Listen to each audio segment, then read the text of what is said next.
sayahanadii magaca dheer lahaa ee sida baahsan gabayadooda dadka ugu waanin jiray waxaa allaha u naxariistay ka mid ahaa Ismaaciil Mire. wuxuu ku waaniyey laba dumara oo uu guursaday, wiil uu dhalay, mid uu abti u ahaa, kuray uu geela ku hayay iyo qaar ka tirsanaa askartii Soomaaliyeed ee u shaqayn jirtay gumaysigii Ingiriiska ee jeer waqooyiga ka talin jiray. wuxuu Ismaaciil ahaa nin ku barbaaray daraawiish iyo dariiqadii saalixiyada ee ku adkayd shareecada iyo arrimaha diinta oo idil.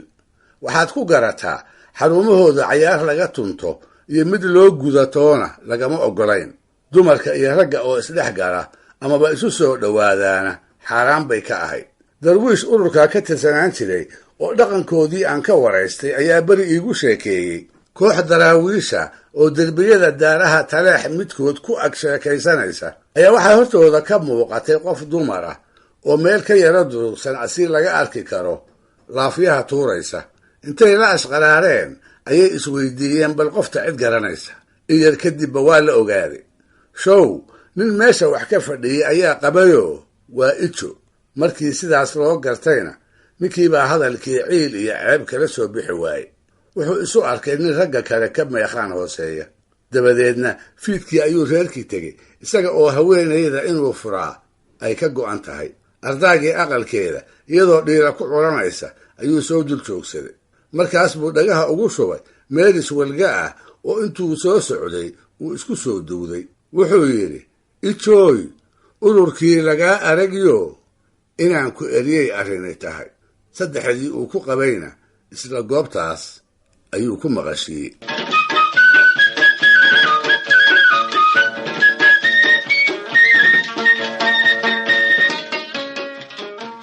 Ismaaciil oo tababarkaas iyo tarbiyadaasi ay ku shishayso ayaa daraawiish la jabiyey. dabadeedna isaga oo markaa 70 madaxa geliyey ayuu guursaday gabar da'yaroo dhaban lahayd, dhiimana la oran jiray. da'dooda ayaa kala fogeyde dagaankii uu midba ku indhadilaacsaday ayaa kala duwanaaye haddiiba odaygii iyo gabadhii waa isqoonsadeen.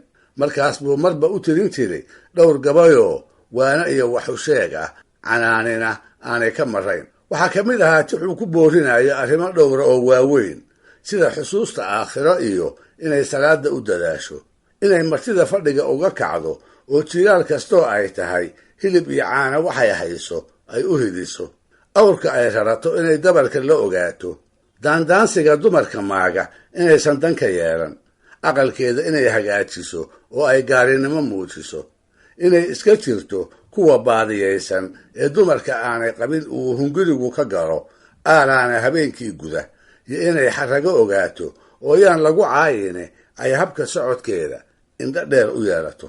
wuxuu yidhi, naag yahay waxaa damacday iyo dunida xaalkeedu waa laba dudoo kala fogaan dooyisu lahayne, dulligaad la joogtiyo sidii dahab ulaacaaga, doqaniimo hadalkaaga iyo duqiska yeelkayga waa dabahan gool iyo garkoo durufba meel yaalle, naahoy dandaan lama rujo maqal dabuubtayda. naahoy digniin baa ka timi dabaqi naareed, naahoy salaadan u dadaal, dunidan u fiirso, naahoy martidu yay dib jirin timid duleedkeenna, naahoy markay duraha tahay dabax wankaad hayso ha yeeshee durduur uga dhig oo doobina u raaci. naahoy duqaad raratayuu dabar la'aan foofin, naahoy dusmaan baa jira ee dadabta cawsayso, naahoy dan ha u gelin hadday duruufi kuu baanto. naahoy ibliis miduu dirsaday gogasha ha u daadin, naahoy dufuro waalanoo daadu faa guda ha yeeshee dib ha isaga noqdee il iyo daan xaabi. midii dabada sayraamisoo socod dameeraad leh oo lugaha darandooridaa waa darxumo weyne, naahoy tallaabada dekee yaan lagaa didine.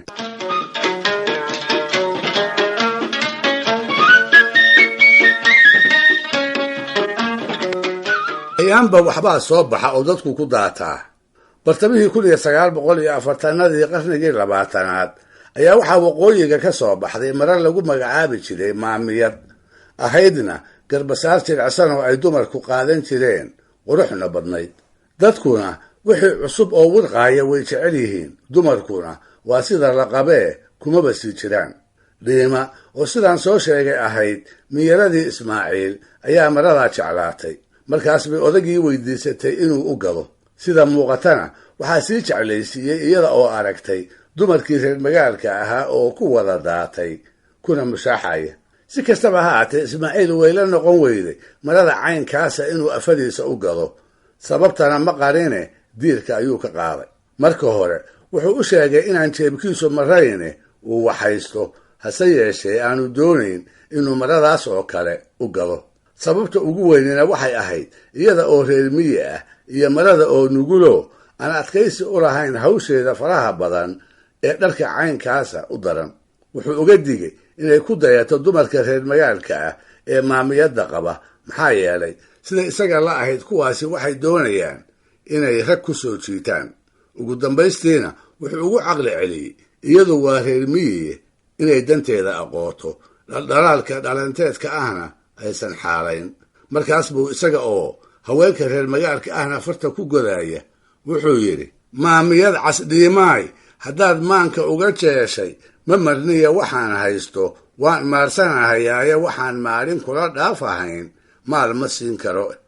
sogsogtaanay maara u helayn maqal xerayskiiye, maqdarada markaad soo marto yay kala murxaysaaye naagaha magaaladee qabaa, waa maraan maliye waxay uga muraadayaan inay lacag ku meershaane, midhikhda maxaa kaaga dana, reer miyaa tahay.